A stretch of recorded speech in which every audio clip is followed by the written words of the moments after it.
Oh, Yunat.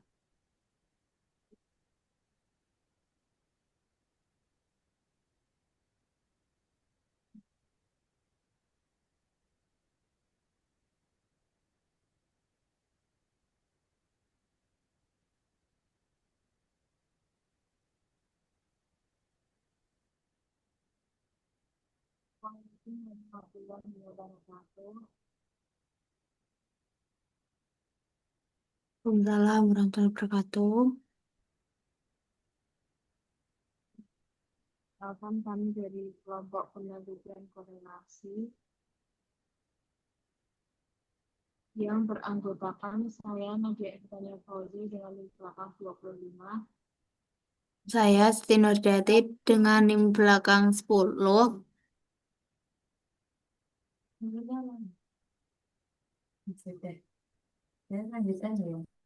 Saya Asbia Fitra Priyatama dengan NIM belakang 30. Saya Andika Davindra Budimansyah dengan NIM belakang 08. Dan ini kami akan bahas mengenai penelitian korelasi. Sebenarnya apa itu penelitian korelasi? Sebelum itu kita akan melakukan pembahasan. Jadi eh, kita akan membahas 8 pembahasan. Yang pertama, pengertian-penelitian korelasi. Yang kedua, jenis-jenis. Yang ketiga, bentuk atau arah. Yang keempat, langkah-langkah dalam penelitian korelasi. Yang kelima, metode pengumpulan datanya. Yang keenam, kelebihan dan kekurangan. Yang ketujuh, perbandingan dengan penelitian lain. Dan yang kedelapan, contoh penerapan penelitian korelasi. Selanjutnya, apa itu penelitian korelasi? Nah, penelitian korelasi ini merupakan suatu tipe penelitian yang melihat hubungan antara satu atau beberapa ubahan dengan satu atau beberapa ubahan yang lainnya, itu menurut Sugiyarno 2017.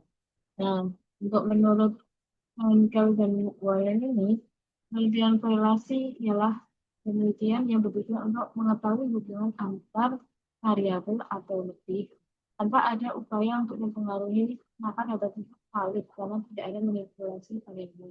Nah, kesimpulan dari penelitian korelasi ini adalah hubungan antara variabel atau lebih, antara satu variabel atau lebih tanpa ada yang mempengaruhi. Jadi datanya itu valid dan tidak dimanipulasi. Jadi data itu sesuai keadaan sebenarnya yang nyata. Untuk ciri-ciri penelitian korelasi ini, data yang dianalisis dari bersifat kuantitatif.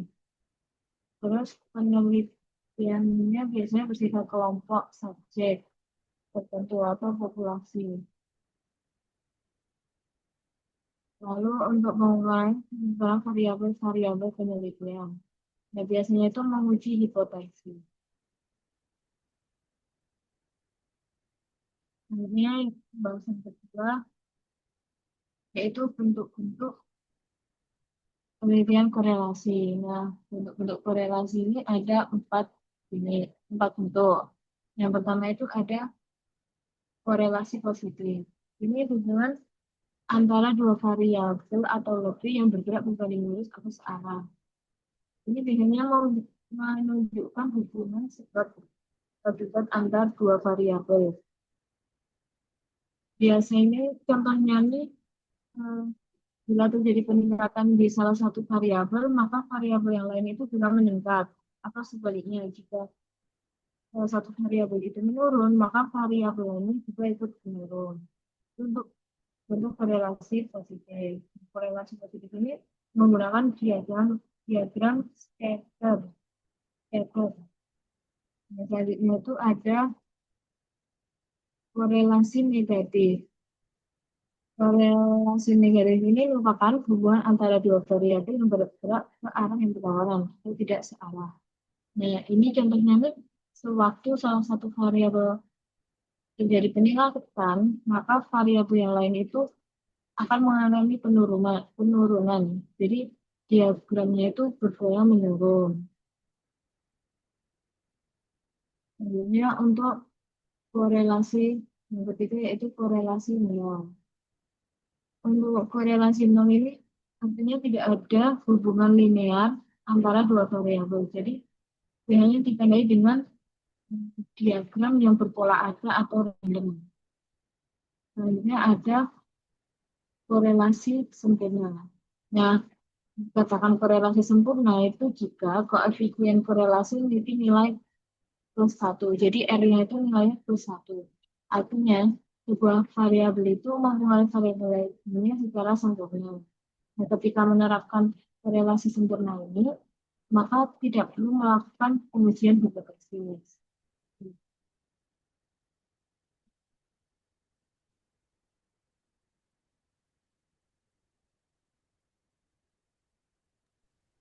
Selanjutnya, jenis-jenis penelitian korelasi. Yang pertama adalah korelasi sederhana. Korelasi sederhana ini menggunakan teknik statis yang dipakai untuk mengukur kaitan antara dua variabel, apakah hubungannya erat, lemah, atau tidak erat. Dalam korelasi sederhana ini sebenarnya ada beberapa penelitian. Yang pertama ada korelasi Pearson atau korelasi dalam statis sederhana ini menggunakan variabel bebas dan satu variabel yang terikat. Terus ada korelasi Spearman atau ini lebih cocok diaplikasikan untuk data sampel kecil dengan skala ordinal. Dan yang terakhir itu ada korelasi Kendall-Stau. Di korelasi Kendall-Stau ini bisa diterapkan pada data-data kontinu dan data ordinal. Selanjutnya yang kedua ada jenis penelitian korelasi parsial. Di korelasi parsial ini teknik yang digunakan adalah untuk untuk mengukur hubungan antara dua variabel yang dikontrol oleh variabel yang lain. Korelasi parsial menggunakan data dengan skala interval atau rasio. Yang terakhir, yang ketiga ada korelasi berganda. Korelasi berganda ini menggunakan metode yang dipakai untuk mengukur hubungan antara satu variabel dependen terikat dengan dua variabel atau lebih variabel independen yang bebas. Next.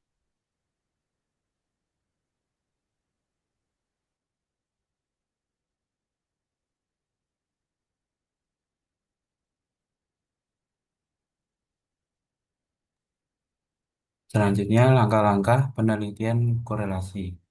Yang pertama, penentuan masalah, yaitu menentukan masalah. Tidak semua permasalahan bisa diteliti dengan korelasional, karena pada korelasional hanya mengukur tingkat hubungannya. Yang selanjutnya, studi kepustakaan, yaitu mencari referensi atau landasan teori untuk penelitian tersebut. Pada studi kepustakaan ini, peneliti mencari sumber referensi yang bisa digunakan sebagai acuan penelitian. Yang ketiga, metodologi penelitian. Eh, Yaitu menentukan metode penelitian yang digunakan. Pada metode penelitian korelasional, peneliti harus menentukan subjek yang akan digunakan. Selanjutnya, pengumpulan data, yaitu mengumpulkan data-data yang dibutuhkan saat penelitian. Pengumpulan data-data berdasarkan atau menyesuaikan variabel yang dipilih.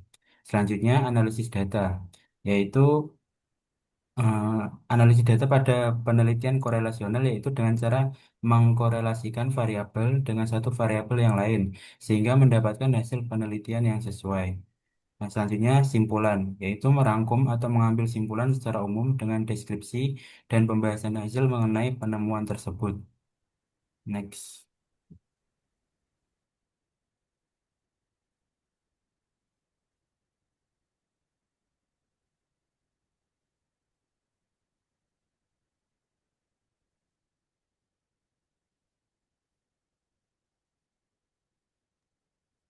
Selanjutnya, metode pengumpulan data. Yang pertama adalah pengamatan naturalistik. Untuk pengamatan naturalistik ini memungkinkan menggeneralisasi hasil dengan mudah ke dalam konteks dunia nyata dan dapat mempelajari pengalaman yang tidak dapat ditiru. Namun, analisis data dapat memakan waktu yang tidak dapat diprediksi serta bisa peneliti bias peneliti bisa mengacaukan penafsirannya. Yang kedua, metode survei. Di metode survei ini adalah cara cepat dan fleksibel untuk mengumpulkan data dari banyak peserta. Namun, tetap dipastikan bahwa pertanyaan disusun dengan cara yang tidak memihak dan dapat memberikan wawasan yang relevan. Yang terakhir adalah metode data sekunder. Di data sekunder itu bisa dengan cepat karena didapat dan tidak mahal. Dalam pengumpulan data sudah lengkap, namun data tersebut mungkin tidak dapat diandalkan dan tidak lengkap atau tidak sepenuhnya relevan. Next.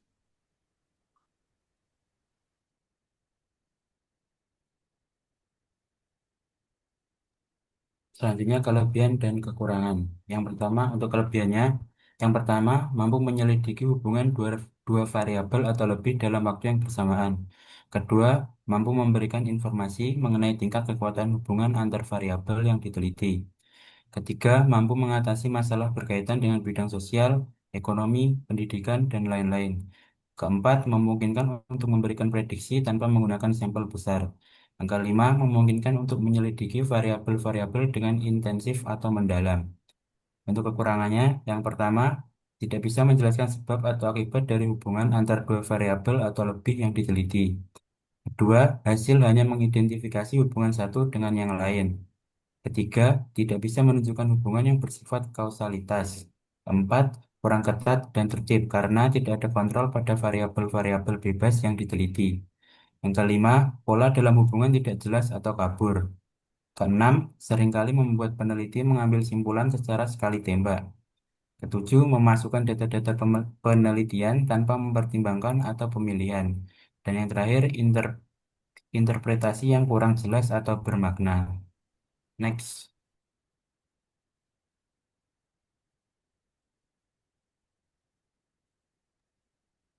Selanjutnya, perbandingan penelitian korelasi dengan penelitian lain. Untuk korelasi itu fokus utamanya hubungan antar variabel kuantitatif. Untuk manipulasi atau treatmentnya itu tidak ada. Untuk output yang dicari itu kekuatan dan arah hubungan. Untuk jenis penelitian eksploratif, untuk fokus utamanya menemukan atau merumuskan masalah atau ide baru. Tidak selalu ada manipulasi atau treatment. Untuk output yang dicari itu pemahaman awal tentang fenomena. Untuk jenis penelitian evaluasi, untuk fokus utamanya menilai keberhasilan program atau kegiatan. Bisa tidak ada manipulasi atau treatment. Untuk output yang dicari itu nilai efektivitas atau mutu program. Lalu untuk jenis penelitian deskriptif, fokus utamanya menggambarkan keadaan apa adanya. Tidak ada manipulasi atau treatment. Output yang dicari itu deskripsi fakta atau karakteristik. Lalu untuk jenis penelitian eksperimen, fokus utamanya mengetahui pengaruh perlakuan, ada manipulasi atau treatment. Untuk output yang dicari, pengaruh sebab akibat yang paling kuat. Lalu untuk jenis penelitian eksplanatif, fokus utamanya menjelaskan hubungan sebab akibat. Umumnya tidak langsung ada manipulasi atau treatment. Untuk output yang dicari itu penjelasan mengapa suatu gejala terjadi. Lalu untuk jenis penelitian ex post facto, fokus utamanya menelusuri sebab dari kejadian yang sudah terjadi. Tidak ada manipulasi atau treatment. Untuk output yang dicari itu dugaan hubungan kausal setelah fakta terjadi. Untuk jenis penelitian research atau research dan development, fokus utamanya menghasilkan atau menyempurnakan produk atau model. Dalam uji coba produk ada manipulasi atau treatment. Untuk output yang dicari, produk, model, atau media yang valid. Untuk jenis penelitian survei, fokus utamanya mengumpulkan data dari sampel populasi. Tidak ada manipulasi atau treatment. Untuk output yang dicari, gambaran umum populasi.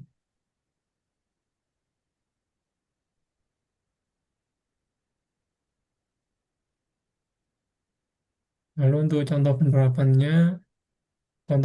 penelitian korelasi yang paling sederhana adalah meneliti hubungan antara motivasi belajar dan hasil belajar siswa tanpa memberi perlakuan khusus pada salah satu variabel. Dalam contoh tersebut, peneliti mengumpulkan data melalui angket motivasi belajar dan nilai ujian matematika siswa. lalu menganalisisnya dengan korelasi Pearson untuk melihat ada tidaknya hubungan antara kedua variabel. Inti penerapannya itu variabel X itu motivasi belajar, variabel Y hasil belajar matematika, tujuan mengetahui apakah keduanya berhubungan dan seberapa kuat hubungannya. Untuk ciri utama tidak ada treatment atau perlakuan eksperimen.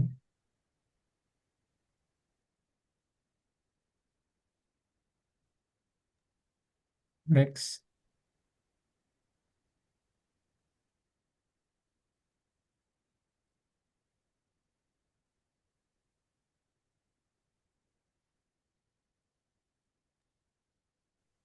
Untuk kesimpulan, yang pertama, penelitian korelasi adalah penelitian kuantitatif yang bertujuan mengetahui hubungan antara dua variabel atau lebih tanpa adanya perlakuan atau manipulasi.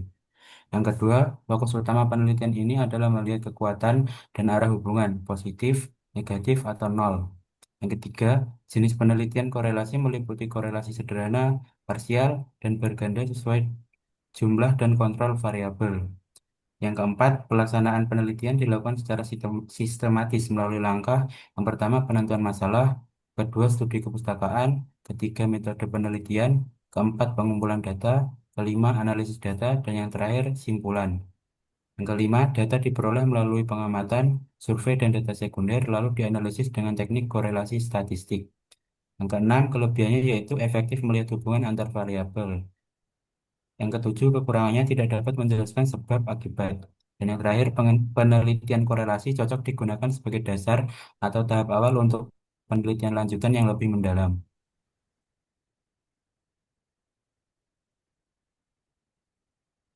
Jadi, itu berarti merupakan eh, penjelasan kami mengenai penelitian koordinasi.